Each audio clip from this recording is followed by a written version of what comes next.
Hello friends, welcome to the Vande Mataram academy Gwalior. मैं Chandan Bhargav the Vande Mataram academy Gwalior में आप सभी का बहुत बहुत स्वागत करता हूं।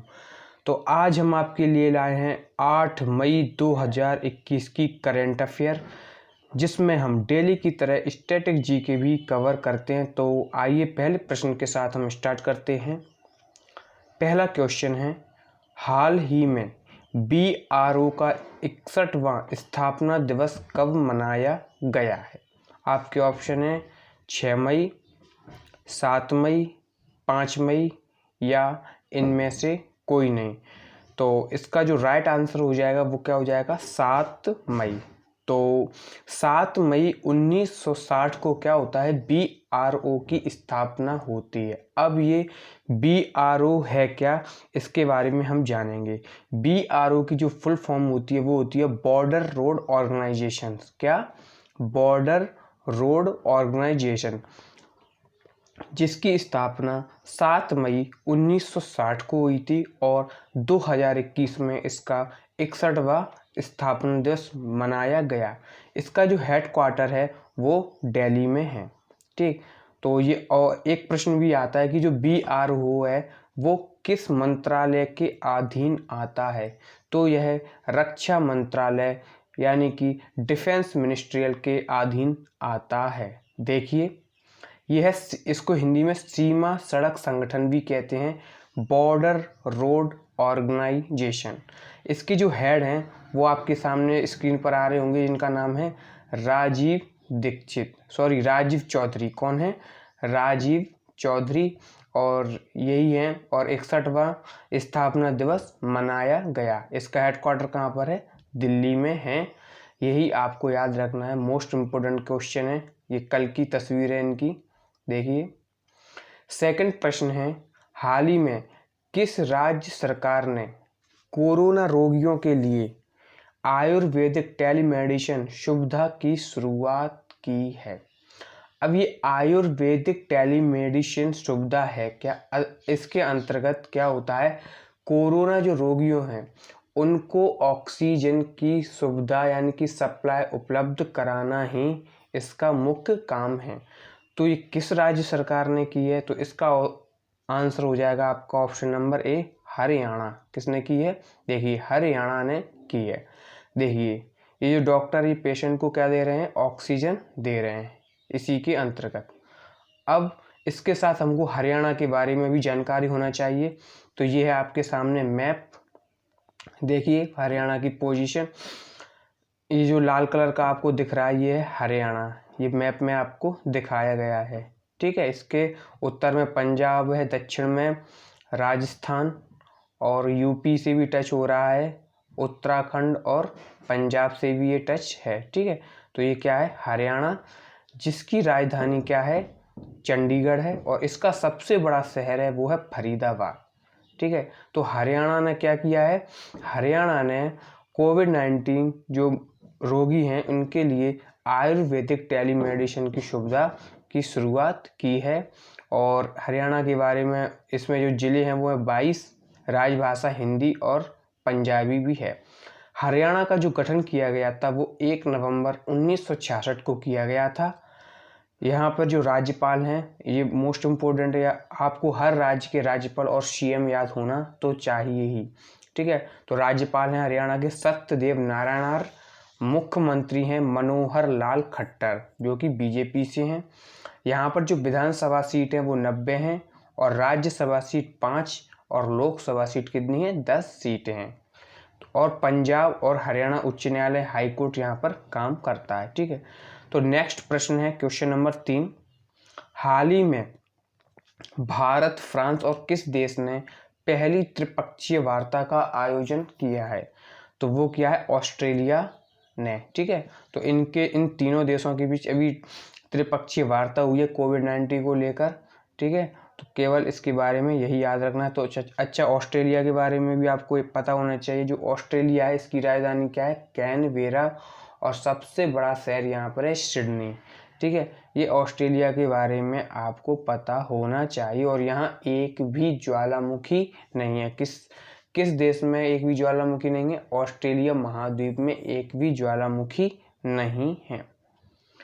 हाल ही में नागरिक उड्डयन मंत्रालय ने किस राज्य सरकार को टीके के प्रायोगिक वितरण के लिए ड्रोन का उपयोग करने की अनुमति दी है? देखिए,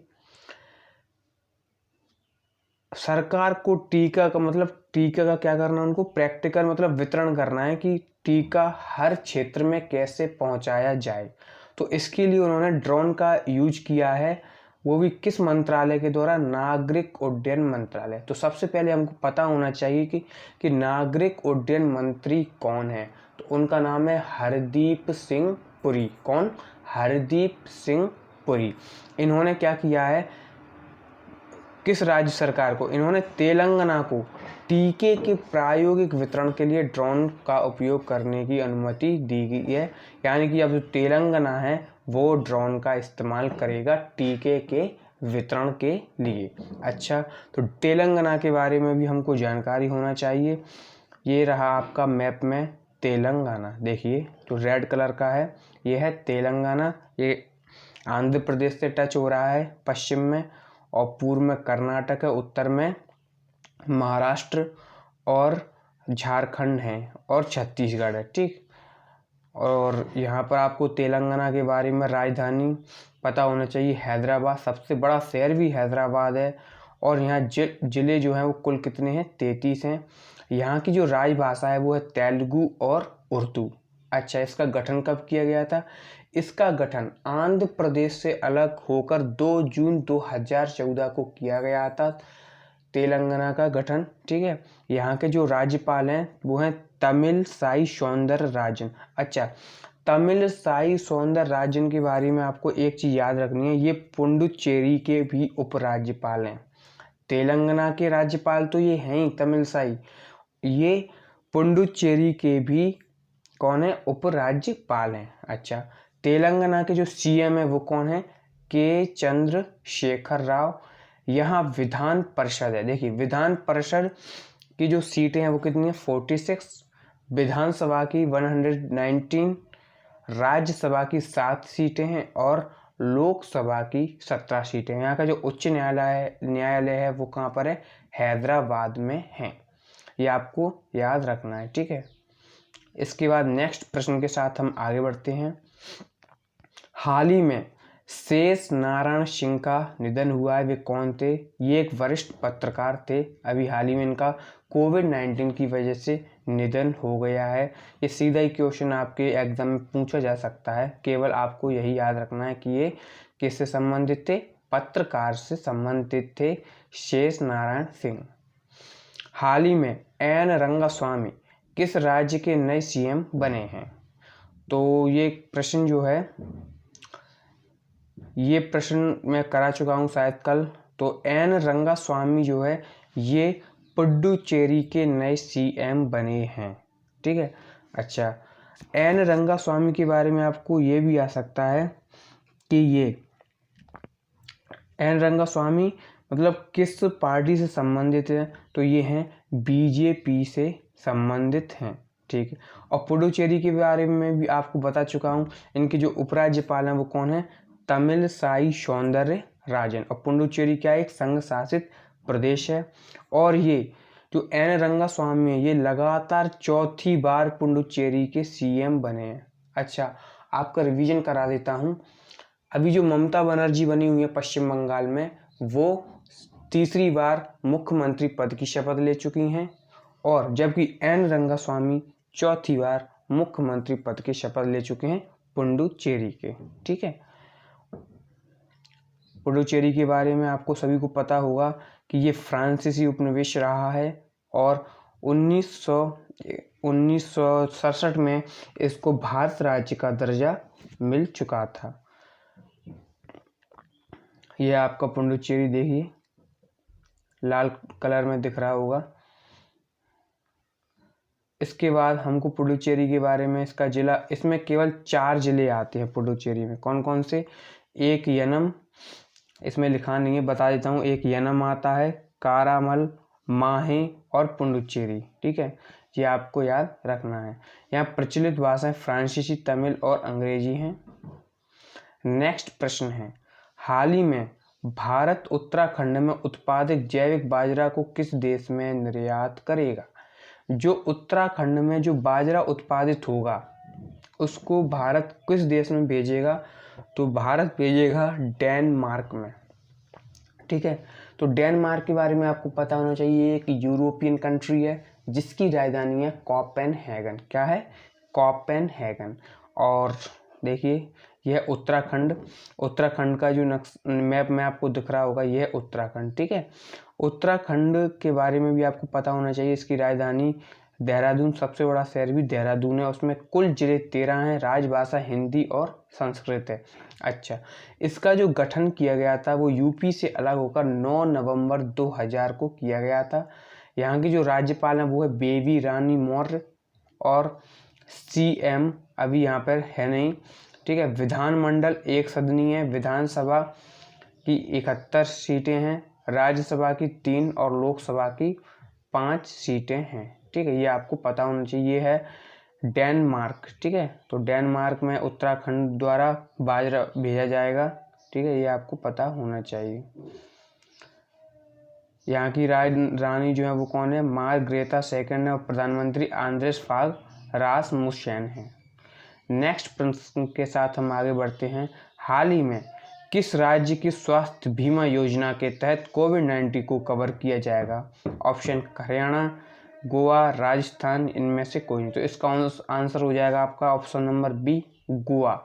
यानी कि गोवा की जो स्वास्थ्य बीमा योजना है इसके तहत कोविड-19 को देश में कवर किया जाएगा। ठीक है, तो यही गोवा के बारे में आपको पता होना चाहिए। अच्छा, गोवा की राजधानी क्या है? यह गोवा मैप में इसकी जो राजधानी है वो है पणजी। क्या है? पणजी। इसका सबसे बड़ा शहर वास्को डिगामा। अच्छा, वास्को डिगामा से आपको याद आ रहा होगा कि 1498 में पहले पुर्तगाल यात्री जो भारत में आए थे उनका नाम क्या था? वास्को डिगामा था। जिले आपको याद रखना हो तो रख लेना, 2 हैं यहाँ पर। और 56 संविधान संशोधन के तहत यहाँ 2 जिले बनाए गए थे। ठीक है, यहाँ की जो राजभाषा है वो कोंकणी है और इसका गठन 30 मई 1987 को किया गया था। यहाँ के जो राज्यपाल हैं वो है भगत सिंह कोश्यारी। अच्छा, भगत सिंह कोश्यारी के बारे में आपको याद रखना, ये गोवा के भी राज्यपाल हैं और महाराष्ट्र के भी राज्यपाल हैं। ठीक, और CM कौन है? प्रमोद सावंत हैं। यहाँ की जो विधानसभा सीट हैं वो कितनी है? 40, राज्यसभा 1 और लोकसभा 2। ठीक, और यहाँ का जो उच्च न्यायालय वो बम्बई उच्च न्यायालय यहाँ की खंडपीठ है। नेक्स्ट क्वेश्चन है, हाल ही में कौन सी IT कंपनी भारत में कोविड-19 से लड़ने के प्रयासों का समर्थन करने के लिए 100 करोड़ रुपए देगी?